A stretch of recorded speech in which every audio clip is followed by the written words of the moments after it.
We are often looked at as a dumb person. So I was like, might as well give them more of a reason to look. Aujourd'hui, on va découvrir les origines du style Gyaru, donc installez-vous, je pense que la vidéo va être plus conséquente que d'habitude, j'ai énormément de choses à vous dire, et en même temps, je vais me make-upper et reproduire le style. Donc il y a beaucoup de choses à faire, autant en termes de ce que je vais vous dire, qu'en termes de make-up, là ça va partir sur un ravalement de façade total, je pense que mon visage va plus être le même après, j'ai hâte de fou. En vrai, le style Gyaru, je le connais depuis un petit moment. Et en pensant à cette série de vidéos de origine de style, c'est un des premiers que j'avais en tête en me disant vraiment j'aimerais trop essayer, voir un peu ce que ça donnerait sur moi. Voilà, je vous propose donc de vous installer tranquille. Et puis on va commencer. Ok, alors avant de vous parler du Gyaru en lui-même, comment je vais me débrouiller moi pour commencer le make-up? Parce que là vraiment c'est un style que je n'ai jamais fait, dont je n'ai jamais utilisé ne serait-ce qu'un seul code. Donc les travaux vont être un peu plus complexes que d'habitude. Donc première étape, je vais tenter de m'éclaircir les sourcils. Parce que j'ai pas les sourcils très foncés, mais le Gyaru a quand même les sourcils très clairs. Donc ça va être en même temps une petite expérience make-up. Je vais prendre du concealer et essayer de me le mettre sur les sourcils pour essayer d'éclaircir. Je sais pas si ça va fonctionner, à tout moment ça va en gaze. Mais paf, je prends un petit goupillon et on va voir ce que ça donne. Donc, le Gyaru ou Gal, c'est deux noms pour un seul style. Waouh, ça marche très bien. Putain, je suis choquée. Bref, le style Gyaru ou Gal, c'est un style qui nous vient du Japon et qui a vraiment émergé énormément aux années 90. Et donc dans ces années-là, il a été popularisé par l'artiste Namie Amuro. J'espère bien le prononcer, my bad, j'ai pas fait japonais LV2. Je sais pas quoi penser là des sourcils au concealer avec le full make-up, ça rendra mieux. Mais bref, cette fameuse Namie Amuro, elle, comment est-ce qu'elle a influencé les Gyaru? Et c'est parce que cette meuf est très influencée dans les années 90 par la culture occidentale, donc surtout les États-Unis. Étant donné qu'elle fait partie d'un groupe populaire, elle va influencer les jeunes qui vont vouloir reproduire son style. Mais concrètement, qu'est-ce qui était intéressant et qu'est-ce qui était repris du style de cette madame par les adolescentes de son époque? Et ça va être surtout les vêtements courts et les cheveux colorés. Après, quand je dis cheveux colorés, c'est pas forcément des couleurs qui sortent de l'ordinaire, genre du rose, du bleu, bref, des couleurs comme ça. Rien que se teindre les cheveux en châtain, se les décolorer légèrement, tout ça, c'était quelque chose qui était pas la norme au Japon, surtout à cette époque-là. Et donc, le fait que cette femme, du coup, s'affiche avec des cheveux châtains, tout ça, ça a inspiré plein d'ados à faire la même chose. Et donc, son influence s'est aussi retrouvée dans le style Gyaru. Mais en soi, là, on est dans les années 90, et les racines réelles du style Gyaru, elles nous viennent des années 70. Notamment grâce au magazine Girls Life, qui, vu comme ça, est pas vraiment un style Gyaru, mais en fait, ce magazine va vraiment un peu poser les bases de la mentalité Gyaru. Pourquoi et comment, vous allez me demander? C'est parce que ce magazine, il s'inspire énormément de la culture occidentale, et du coup, dans les années 70, il va ramener ça au Japon. Donc les Japonais vont découvrir un tout nouveau mode de vie, des nouvelles cultures, tout ça. Et donc ça va en inspirer beaucoup, notamment pour ce qui est de la question des libertés des femmes. Je reviendrai sur la question des libertés des femmes un petit peu plus tard, mais en plus, ce magazine, il va aussi apporter une nouvelle culture musicale, que ce soit le punk hardcore, les musiques indépendantes, bref. Vraiment, ce magazine, il pose des bases de la mentalité Gyaru dans le sens où il suit pas les traditions japonaises et nationalistes. Maintenant que j'ai fait mes sourcils, je vais passer au teint. Et vous n'êtes pas sans savoir que les Gyaru se foncent le teint, généralement, pas toutes, mais certaines le font. Étant donné que je n'ai pas d'anti-cerne très clair, j'ai que des anti-cernes qui vont à ma carnation, sauf que le Gyaru joue beaucoup avec les contrastes, tout ça, je pense que je vais légèrement bronzer mon teint, juste pour avoir ma couleur de peau quand je prends le soleil en été, quoi. Histoire qu'on puisse voir un petit peu la différence entre les deux, sinon j'ai peur que ce soit trop discret. Donc pour ce faire, je vais mélanger un fond de teint qui normalement est de ma carnation. Ça va être la première fois que je vais mettre du fond de teint de ma vie. C'est un fond de teint Essence. Wow, il est vachement liquide, waouh. Je vais mélanger son teint avec une bébé crème qui est un peu trop foncée pour moi, histoire de légèrement foncer la couleur. Après, est-ce que ça va bien rendre ou pas? J'en sais rien. J'ai pas non plus envie que mon teint soit trop foncé, parce que en soi, le Gyaru, bon, à l'international, c'est discuté le truc de blackfishing, blackface, tout ça. Mais faut se dire que dans la culture Jap, c'était vraiment un doigt d'honneur aux traditions et c'était pas fait pour se moquer des cultures noires. Mais bref, nous, dans notre culture occidentale, quelqu'un qui va se foncer la peau, c'est forcément lié à toutes ces questions de blackface. Je pense en soi la teinte là est bien. Elle est même pas si foncée que ça, mais je pense qu'elle contrastera suffisamment avec mon concealer. Donc je pense que ça va être cool. Je sais pas trop quelle quantité mettre, j'avoue.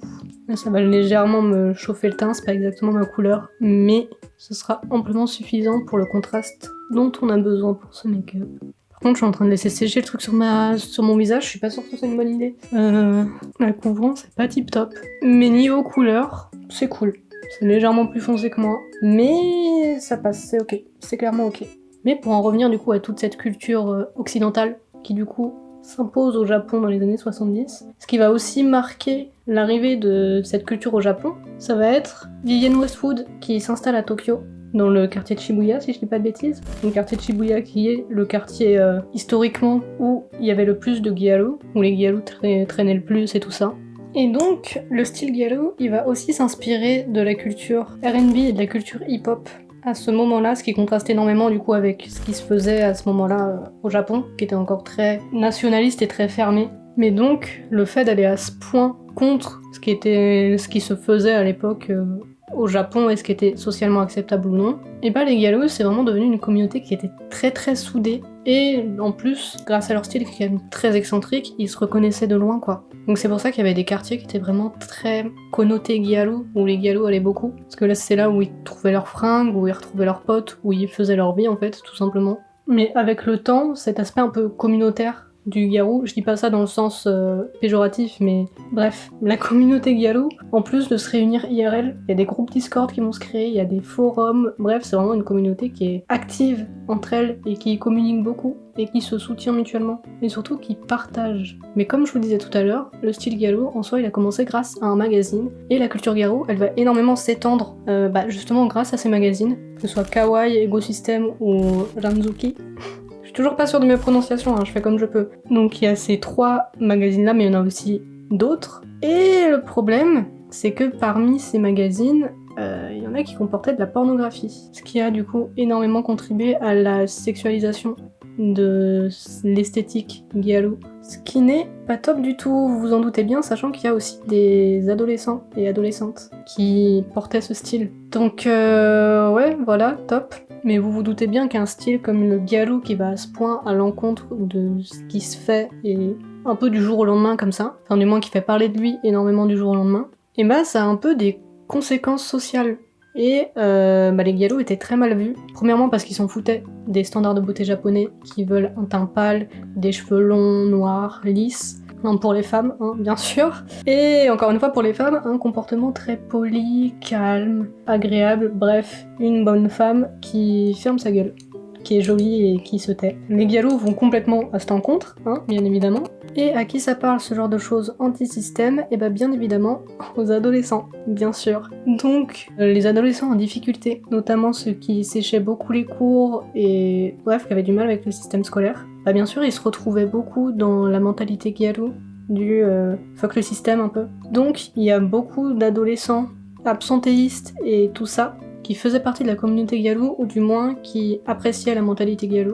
Ce qui n'a pas aidé à faire accepter un peu cette mentalité, bien sûr, vous vous en doutez bien. Mais le problème principal, c'est surtout que ces adolescents qui étaient complètement paumés et qui se retrouvaient dans le gyaru, comme je vous ai dit tout à l'heure, le gyaru c'est un style qui a été sexualisé très vite. Et donc t'as des gosses qui se sont retrouvés à faire de la prostitution juvénile en fait. Parce qu'ils étaient sexualisés, ils étaient paumés dans leur vie, et ils pouvaient se faire de la thune comme ça. Du coup, y en a qui sont tombés là-dedans, ce qui est très malheureux, ce qui n'est pas à cause du style, bien évidemment. Mais le style est connoté à ça. Et c'est une des raisons qui a été avancée pour dire que le gyaru c'est vraiment le mal incarné qui ne veut pas du bien à la société nationaliste japonaise de ce moment-là. Rien à voir, je pensais que le contouring du nez me choquerait plus que ça. Après il est pas fini, je repasserai avec de la poudre et tout. Mais faut croire que j'ai l'habitude de faire des contourings vachement abusés, parce que là ça me choque pas du tout.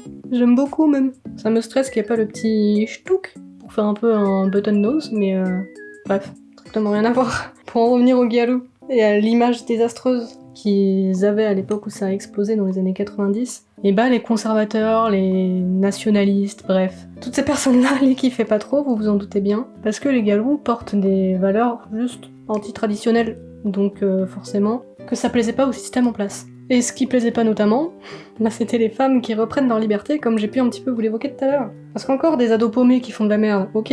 Par contre, des femmes qui s'expriment, non mais ça va pas la tête. Alors qu'en soi, c'est con, parce que le style gyaru, c'est un style qui est majoritairement féminin, mais il y a aussi des hommes gyaru. Mais bref, qu'est-ce que font les femmes gyaru qui énervent énormément les hommes conservateurs? Et bah la première étape c'est juste qu'elles s'achètent leurs propres vêtements elles-mêmes, elles se font de la thune et elles vont s'acheter des vêtements de marque ou non, mais généralement c'était des trucs de marque. Donc elles sont libres financièrement, elles achètent ce qu'elles veulent quand elles veulent, elles sortent le soir dans des bars où elles vont faire du karaoké ou même les deux. Donc bref, c'est des femmes qui font du bruit, qui s'assument, qui s'amusent, et du coup vraiment pas le stéréotype et le souhait de la société japonaise de ce moment-là, de la femme toute calme, toute mignonne, toute polie. Genre vraiment ça va à l'opposé total. Mais en plus de ça, ces femmes, bah, elles parlent mal, elles parlent crûment, elles parlent pas soutenues, vraiment elles ont un langage qui est très familier, parce que juste elles s'en fichent, elles veulent s'exprimer tout simplement, exister, être elles-mêmes, s'assumer. Mais en plus de faire du bruit, de s'assumer et de vivre, bah, elles servent le monde capitaliste et le consumérisme parce qu'elles achètent ce qu'elles veulent, et en soi c'est complètement assumé, hein, parce que c'est des femmes qui veulent du coup reprendre leur liberté, faire ce qu'elles veulent, kiffer, et donc bah juste elles achètent, elles consomment, elles vivent, elles font ce qu'elles veulent avec leur thune qu'elles gagnent par elles-mêmes, et donc consumérisme. Donc vous vous doutez bien que d'un coup, qu'il y ait autant de femmes se mettent à adopter ce genre de comportement, bah ça en fait chier beaucoup. Surtout que, pour vous contextualiser un peu, bah les femmes au Japon, elles se sont mis vraiment à porter des jupes un peu plus courtes, c'est-à-dire à peine au-dessus du genou, dans les années 80. Et donc c'est pour ça que le giallo est pas vraiment apprécié, parce que d'un coup c'est des femmes qui reprennent leur liberté, alors que 10 ans avant, elles venaient à peine d'avoir le droit de pouvoir porter des jupes au-dessus du genou, quoi. Et là maintenant t'as des giallos qui se baladent en mini-shorts, mini-jupes, qui rigolent fort, qui vont au bar, qui achètent des choses, enfin... Donc il y en a beaucoup qui le voyaient d'un très mauvais œil. Donc... Voilà un peu pour le contexte et le pourquoi socialement les giallos étaient un peu mal vus. Mais ce qu'il faut comprendre, c'est que le giallo, c'est un gros style, un grand mot pour exprimer énormément de styles différents. Je vous mets le screen Wikipédia de tous les styles qui existent, et encore je pense pas que la liste wiki soit exhaustive, hein, j'ai entendu parler d'autres choses. Mais moi je vais vous parler plus de la grande famille de giallo. On va s'attarder sur quelques styles extrêmes pour qu'on puisse comprendre un peu les différences, tout ça. Mais bref, le giallo est un style très varié en soi, mais ce qui regroupe toutes ces familles, c'est vraiment la mentalité qui se base sur la liberté, sur l'expression de soi, et aussi lever des tabous. Parce que les giallo, par exemple, elles parlent de leur sexualité ouvertement, tu vois. Ce qui donne un gros coup à la société japonaise de l'époque. Parce que quoi ? Une femme qui parle de sexe et qui assume sa sexualité, mais où va le monde ? Terrible. Mais en soi, pour vous parler de quelques sous-catégories, pour que vous compreniez un petit peu à quel point le giallo c'est large, on a par exemple le gangulo, qui est un des premiers sous-genres, qui porte la peau bronzée aux UV, ou alors avec des produits artificiels, genre le make-up, des choses comme ça. Les cheveux décolorés, des maquillages très expressifs, donc très blancs au niveau des yeux surtout. Et ce blanc, il est vraiment là pour contraster avec le teint, qui du coup est artificiellement très bronzé. Il faut se dire que ce style-là, c'est les tout débuts du giallo, étant donné qu'on en voit les premières traces en 71. Donc comme je vous ai dit tout à l'heure, en soi, les bases du giallo se construisent en 71 fois. Mais le boom du giallo, le tout premier, va être dans les années 90. Mais comme autre style, qui est très extrême, ça va être le yamamba ou le mamba, où là pour le coup les peaux sont pas simplement bronzées, elles sont vraiment très noires, avec encore plus d'extrémité au niveau du contraste entre les yeux et la couleur de la peau, le contouring très blanc. Mais encore une fois, je le rappelle, c'est pas dans un but de se moquer des communautés noires, ou de faire du blackface ou choses comme ça. Après c'est compréhensible que les personnes noires le prennent mal, tu vois, normal. Mais c'était pas le but des giallo. Le but des giallo c'était vraiment d'aller en opposition aux standards de beauté japonais, et donc notamment la peau pâle. Bref, les yamamba, c'est vraiment un sous-genre du coup du giallo qui est très très extrême, si ce n'est le plus extrême, avec son maquillage, ses tenues aussi, qui sont très colorées, très accessoirisées. Et ce style, il viendrait d'un Nankai japonais, d'une sorcière, qui du coup était supposée faire peur. Mais les giallo ont repris l'esthétique de ce Nankai et les traits physiques qui étaient attitrés à cette sorcière pour en faire littéralement leur esthétique. Donc prendre quelque chose qui est considéré comme moche par la société japonaise et en faire un style et l'arborer fièrement, quoi. Après faut se dire que là je vous parle beaucoup de l'expressivité du giallo, de la liberté que c'est, tout ça, mais les giallo étaient très très moqués, notamment dans la rue, hein, vous vous doutez bien de toute façon. Mais les giallo c'était vraiment énervé, c'était vraiment très très vénère, notamment dans les médias. Genre j'ai pu retrouver quelques vidéos où t'as vraiment des giallo qui sont là, qui vivent leur vie, surtout les yamamba du coup, qui juste se font humilier devant public, devant d'autres gens qui leur disent qu'elles sont chum, quoi. Au secours, au secours. この間に大戦国時代みたいなのがあるんですよ。大戦国時代。Mais bref, en gros, ce qu'il y a à retenir, c'est que le Garou regroupe énormément de styles différents. Mais en soi, si on regarde le style en global, il y a quand même des éléments qui reviennent à chaque fois, dont par exemple beaucoup de décoration, de charme, de personnalisation en fait de ses affaires, que ce soit sur son sac, que ce soit sur son téléphone ou autre. Et il y a aussi beaucoup de motifs tape à l'œil, genre du léopard, du zèbre, des couleurs qui pètent fort. Tout ce qui ferait un peu kitsch, entre gros guillemets. Kitsch, c'est vraiment un terme qui est péjoratif, hein, mais vous voyez ce que je veux dire. Genre, pour le coup, le giallo, il l'assume, ça fait partie du flow. Et bah ça rend très bien, en fait, tout simplement.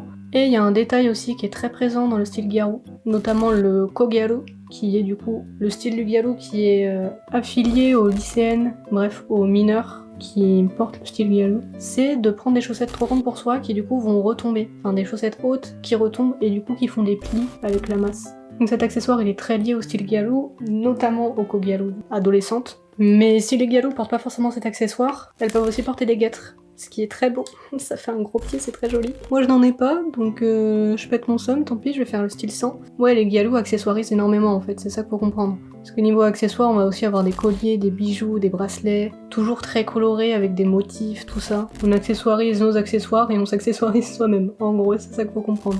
Vraiment, il y a énormément de détails dans ce style et de personnalisation. Mais pour ce qui est de la tenue en elle-même, du gyalo, ça va être surtout des vêtements pour montrer son corps. Donc des vêtements moulants. Je me suis fait une énorme tache, je sais pas comment j'ai fait mon compte.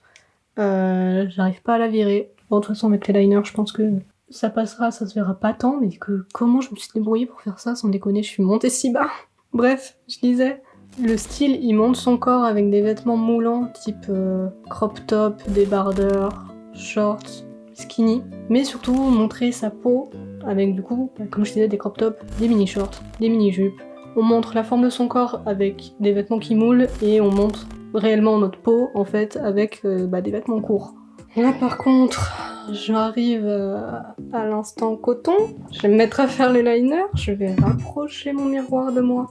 Donc excusez-moi si je vous regarde plus trop, déjà le focus s'il te plaît. Voilà merci, j'espère que c'était pas flou depuis un petit moment. Bref, je disais là je vais passer au liner. Donc, pas m'en vouloir si je vous regarde plus trop dans les yeux les gars.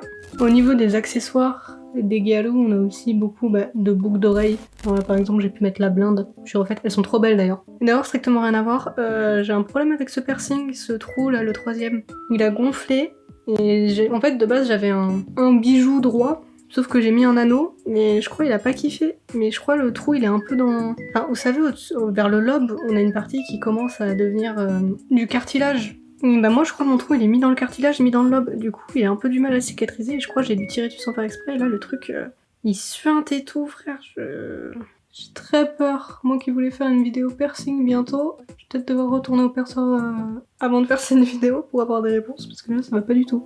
Bref, je parlais des accessoires initialement. Donc collier, bracelet, boucle d'oreille. Vraiment c'est un style qui est accessoirisé à balle jusqu'aux ongles. Je me suis fait un petit motif léopard qui est un peu crado, ça fait le taf. Mais bref, tout ce qui peut être customisé dans le corps, en gros, il l'est. J'ai tellement peur de me fail pour la forme des yeux. Parce que du coup, gyalo c'est aussi maquillage, vous vous en doutez bien. Donc maquillage très dramatique, avec les yeux qu'on fait tomber, et un aiguille sale. Le problème c'est que j'ai pas l'habitude de faire ce genre de choses. Je suis désolée, le focus il doit être chelou, il doit bégayer entre le miroir et moi. Je sais pas trop comment m'y prendre pour que ça se passe bien, je vais pas vous mentir. Peut-être vous zoomer un peu, ce sera peut-être plus gaulerie. Et au moins le focus il bégayera peut-être moins. Comme ça vous pouvez voir les traces de mes rides de front, bref. Ça va être compliqué cette histoire. Mais bref, du coup le style gyalo, il va jouer aussi beaucoup avec le make-up, hein, vous vous en doutez bien, qui est plus ou moins dramatique. Ça vous avez pu le voir sur les différents styles que je vous ai montrés tout à l'heure. Il y en a qui vont vraiment beaucoup se foncer la peau, il y en a pas tant, il y en a même pas du tout. Et du coup, il y en a qui vont beaucoup jouer avec le contraste. Et j'ai l'impression de m'être fait un énorme pâté, juste ici. Je disais, il y en a qui vont jouer énormément avec le contraste entre le blanc et la peau qui va être foncée. Et d'autres qui vont être plus soft. Mais l'élément phare du maquillage du gyalo, c'est bien sûr le contouring du nez qui est très expressif, qui est très présent, qui est très visible. Et les yeux très dramatiques qui retombent avec des faux cils en haut et en bas. Oh, j'ai l'impression de m'en sortir à peu près bien. C'est à peu près correct, non ? C'est chaud sa mère. Ouh, ok. Et niveau cheveux, le gyalo, j'ai l'impression que je suis déjà pas symétrique. Je disais, niveau cheveux, le Giallo fait vraiment des coiffures qui prennent de la place. Les cheveux sont très souvent colorés ou décolorés, que ce soit des couleurs naturelles ou non naturelles. Et les cheveux sont accessoirisés, donc avec des nœuds, avec des barrettes, avec des pinces, toujours des accessoires colorés, à motifs. Ils sont parfois même bouclés, pas nécessairement. Et les cheveux ont pas besoin d'être longs non plus forcément. Faut juste une coupe en soi dans laquelle tu t'exprimes, tu vois. Faut qu'il y ait une modification de tes cheveux naturels. Donc bien sûr ça passe par la couleur, ça passe par la coupe de cheveux en elle-même, et par la coiffure que tu en fais. Attendez, je suis deg, parce que celui-là il slay de fou.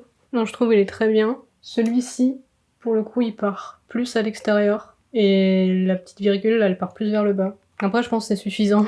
Je vais arrêter de m'acharner sur le liner. C'est déjà suffisamment compliqué comme ça, d'accord? Je vais mettre mon mascara. Oh putain. Non, ça passe. Je vais arrêter d'être mauvaise langue avec moi. En vrai, ça passe de fou. Ok. Mascara juste sur les cils du dessus, bien sûr. Les cils du dessous, on en mettra des faux juste là.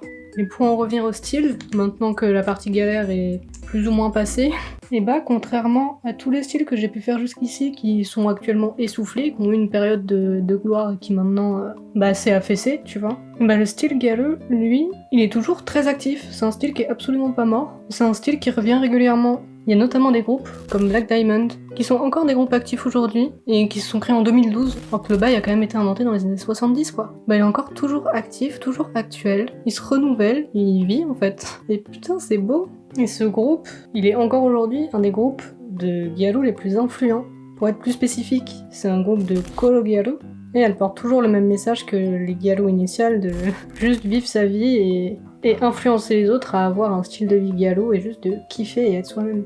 Donc vraiment c'est fascinant, c'est génial, j'adore. Mais en plus, en 2022, grâce à TikTok, le style Giallo il a connu un renouveau, il est redevenu à la mode. Et il y en a beaucoup en fait qui se sont mis sur les réseaux à faire des make-up Giallo, sans pour autant faire partie de cette communauté. Je me sens pas du tout concernée actuellement, pas du tout. Mais bref, c'est un peu des poseurs selon la communauté Giallo, c'est-à-dire genre des fausses Giallo quoi, tu vois, elles vivent pas la mentalité Giallo, elles n'ont pas les activités Giallo. Bref, c'est juste prendre l'esthétique parce que la personne trouve ça stylé, mais derrière, ça respecte pas la culture Giallo quoi, tu vois, c'est juste prendre ce qui plaît et le reste, osef, continuer de vivre comme d'habitude. Mais ça en soi, la communauté Giallo, elle le prend pas forcément mal. Alors ils se disent que c'est cool qu'il y en ait qui puissent découvrir le style, découvrir la mentalité, faire leurs recherches, tout ça. Après ils acceptent pas, tant pis, tu vois. Alors il y en a qui sont vraiment des Giallo, qui vivent avec la culture Giallo, il y en a c'est juste, ils prennent le style, ça leur passera, mais au moins le style il est pas mort, tu vois. Donc ils le prennent positivement. Par contre j'ai tellement géré les gliossales, c'est une dinguerie. Contrairement à la vidéo Got Lolita, j'avais fait de la merde. Là, waouh! Plus ça va, plus j'aime beaucoup. Bref, tout ça pour dire que le style Giallo, il connaît un renouveau là actuellement. Mais on peut pas vraiment être un Giallo si on n'a pas la mentalité Giallo, tu vois, c'est normal en soi. Du coup, c'est un peu con qu'il y en a qui prennent juste ce qu'ils aiment du style. Par contre, je sais pas où coller mon fossile du coup, vu que j'ai allongé mon œil. Peut-être le coller à la fin de l'œil du coup. Ah là, je suis en galère. C'est une galère monstre. Attendez, j'ai comme l'impression que j'ai collé mon fossile comme de la merde. Attends, je l'ai collé en bas, tu vois. Mais le problème, c'est qu'il est pas assez long, donc du coup, ça fait très spécial. C'est très inconfortable. Après, c'est le but en soi, je pense. Il faudrait une autre paire de fossiles, en fait, à mettre là. Ou alors, je vais blinder de mascara de ce côté-là, histoire qu'il n'y ait pas un énorme décalage. Ouais. Bref. C'est une galère jusqu'à la fin, en fait, ce style. Une dinguerie. J'aime beaucoup, hein, mais... première prise en main, complexe, hein. Donc bon, je disais... En 2022, il y a eu un boom sur TikTok des Giallo qui sont revenus. Donc t'en as, c'est un peu des fausses Giallo qui vivent pas vraiment à 100% dans le délire, parce que quand t'es Giallo, tu vis le truc, en fait, c'est une philosophie, tu vois. C'est une façon de vivre, c'est pas seulement une esthétique. Mais du coup, t'en as qui prennent juste l'esthétique physique parce qu'ils aiment bien, et en soi, ça cause pas grand problème aux Giallo, tu vois, elles comprennent, c'est juste, bon, c'est des poseurs, et puis c'est comme ça, quoi. Alors tout simplement. Mais cette nouvelle vague en 2022, elle nous vient d'un nouveau style de Giallo, qui a explosé du coup, qui s'appelle le New Gen Giallo, qui là pour le coup, si j'ai bien compris, nous vient de Chine, alors que le style depuis le début est entièrement japonais. Et en soi à décrire, c'est un peu un mix entre le Yartukei d'aujourd'hui et le Giallo originel. Donc c'est moderniser un petit peu le Giallo en gardant les bases 90s, 2000, et du coup en soi je comprends pourquoi ça s'est mis à plaire beaucoup en 2022 sur les réseaux. Parce qu'à mon sens c'est clairement lié à la mode du Yartukei, hein. Et en vrai j'aime beaucoup aussi cette nouvelle vague de Giallo. Je suis notamment un compte sur Insta qui s'appelle Pipi Gal Club. C'est un studio photo en fait au Japon du coup, dans lequel tu peux aller et en fait ils vont te maquiller en giallo, tout ça, et après te faire un shooting photo pro et hyper stylé, et vraiment je kiffe. Je crois ce studio photo il est tenu par Pumpkin, c'est une mannequin aussi japonaise que je suis parce que j'aime beaucoup son travail, ses poses, son style, bref. J'ai l'impression que du coup, ce qu'ils font, c'est du new gen giallo. Et du coup, c'est très stylé. Et en fait, le style, il passe son temps à se renouveler. C'est ça qui est très cool. Et c'est pour ça qu'il a encore envie, d'ailleurs. Et qu'il y a plusieurs vagues, qu'il y a plusieurs modes et tout ça. Et c'est aussi parce que les giallos sont très ouverts, tu vois. En même temps, le but initial du giallo, c'était la libération des femmes, la libération de soi, l'expression de soi. Donc ça aurait été complètement contre-productif de codifier le style comme pas possible et de pas le laisser évoluer. Donc vraiment le style garde une cohérence, il est très ouvert, et vraiment c'est juste, c'est kiffant quoi. C'est trop bien. Je vais bientôt avoir fini mon make-up, mon dieu. Je kiffe vraiment très fort, hein. Je vais me rapprocher histoire que vous voyez un peu plus les yeux. Genre waouh, j'aime beaucoup. J'ai fini de vous raconter ce que j'avais à vous dire sur le style giallo. Donc là, posez-vous tranquille, on va juste finir le make-up ensemble. Parce que je sens que je vais galérer. Donc ça peut être galerie, attendez. Pile la bonne taille. Regardez comme je suis une génie, sans avoir calculé ni rien. Bon là, pour le coup, en haut, c'est pas la bonne taille, mais là... Et c'est là qu'on va comprendre que cette taille est plus grande, parce que là, c'est la taille parfaite, tu vois. Là, pas du tout, c'est sûr, du coup. Ah, mais par contre, il faut que j'attende bien que ça sèche, parce que là, je souris, je rigole, mais faut pas. J'aime beaucoup, hein. C'est cohérent et tout, j'adore. Par contre, c'est perturbant, parce que encore avoir des fossiles, mais du coup, ne pas avoir de vision au-dessus, je connais. Mais ne pas voir en bas, c'est... c'est une sensation nouvelle et c'est très spécial. Ah d'ailleurs, tant qu'on peut un petit peu papoter. Pour écrire cette vidéo, j'ai aussi, du coup, je me suis renseignée sur internet, tu vois, sur des forums et tout, normal. Mais j'ai aussi regardé la vidéo d'une meuf qui s'appelle Ray Bunny. C'est une giallo américaine. Et j'ai trouvé ça très cool en fait d'apprendre l'histoire du giallo par la vidéo de quelqu'un qui vit réellement le style. Donc voilà, je lui fais un petit coup de pub, même si j'ai genre zéro buzz, c'est pas grave. Si le style giallo vous intéresse vraiment, même le style de vie, les accessoires, bref, le style giallo en général. Allez check sa chaîne parce qu'en vrai elle fait plein de trucs très cool. Après si vous êtes anglophone du coup, parce que elle parle anglais, elle est américaine, je vous l'ai dit, il faut suivre s'il vous plaît. Après les yeux, il y aura plus qu'à faire la bouche. Puis on sera bon. Hein. Putain, c'est une galère monstre. Ok, on va faire la bouche. Pour la bouche, j'ai pris une petite encre à lèvres. En fait, j'ai deux propales. Soit j'ai... Ah, ça sera peut-être trop foncé, merde. Cette encre à lèvres. Je pense que ça va être trop foncé, donc c'est pas la peine. À moins que je le mette en base. Parce que sinon, j'ai un ancien rouge à lèvres. Vraiment un truc, c'est tout moi Miss Europe. De quand j'étais gamine. En rose très clair pailleté. Pour le coup, il est pas très opaque, mais je pense que ce sera plus clair que la couleur de ma peau. Ok, ce que je vais faire, c'est mettre ça en base. Je vais en mettre un petit peu. Ça m'appalit un peu les lèvres, on va dire, c'est pas mal. Je vais attendre que ça sèche un peu. Je vais mettre du noir dans la muqueuse en coin interne, juste histoire que le coin interne soit bien relié. Je vais remettre du mascara là où les fossiles s'arrêtent, juste ici. Non. Oh, je vais me flinguer, non. Oh putain, sa mère, j'ai le seum de ouf. C'est avec la pointe du mascara. J'ai mis ce clic. J'ai mis sur ma paupière et il y avait beaucoup de mascara à la pointe. Du coup là j'ai de la matière de ouf. Oh, ça me fout le démon là. Oh putain. Bon, je vais laisser sécher, retirer avec je sais pas quoi. Oh putain. Les yeux ça s'était bien passé, bordel. Je vais mettre du mascara dans l'œil. Ouah. Oh ça pique. Je crois que vous comprenez du coup pourquoi je fais pas de tuto et je fais juste raconter des histoires et en même temps je me make-up. Normalement ça devrait arriver quand je suis en train de parler justement. Et que j'arrive pas à être concentrée. Là le problème c'est que genre je parle pas. J'arrive quand même à me flinguer. Oh, j'ai l'œil qui chiale du coup. Bon, la larme reste à l'intérieur, c'est déjà ça. Putain. J'ai du noir sur le doigt qui vient de mon œil. Trop bizarre. Oh là là. En plus, le maquillage galou censé être un truc clair, tu vois. Déjà que j'ai pas de fard blanc, donc j'ai fait avec les moyens du bord. Ça fait un petit effet veine éclatée. C'est pas mal. J'ai le démon là, j'ai le démon. Ok. Je vais rattraper les meubles. Je vais remettre du fard du coup. Je vais repoudrer ma paupière. Ok. Je crois avoir rattrapé les pots cassés. Ok, on va conclure avec le rouge à lèvres. Je sais pas si je le mets instant ou si je le mets sur ma main, je prends un pinceau et je vais tenter, mais... Ah non, mais la couleur est parfaite. Oh, la couleur tellement 2000. Oh, waouh. Waouh, waouh, waouh.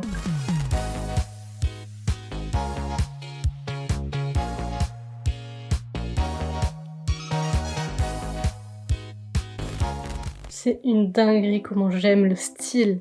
Il rend tellement bien. Genre vraiment de loin sur le retour, j'ai l'impression d'être un perso d'animé quoi. J'adore. Waouh. Surtout avec mes cheveux là bien faits, avec le raccoon qui ressort bien là. Ah ça rend trop bien. je kiffe de ouf. Je vais vous mettre quelques photos que j'ai pu prendre du coup, parce que là je vais me faire un photoshoot de malade. Hein. J'ai mis des petits colliers. Après j'ai pas non plus tous les accessoires du monde qui vont dans le style galou, donc ça reste soft, ma tenue. Mais voilà, j'espère que cette vidéo vous aura plu, que ça vous aura intéressé. Encore une fois, allez voir la chaîne de Ray Bunny, si un peu le mode de vie galou, comment décorer son appart en galou, tout ça, bref, ça vous intéresse. Allez voir sa chaîne, si vous parlez anglais, encore une fois. Mais voilà, je pense transformation réussie, style et thème respecté. Malgré que j'aurais quand même pu éclaircir un peu plus, enfin j'aurais aimé pouvoir éclaircir un peu plus, notamment les cernes et le menton, et aussi peut-être le front, mais j'ai pas d'anti-cerne plus clair que ça donc tant pis. Mais franchement le flow rend trop bien.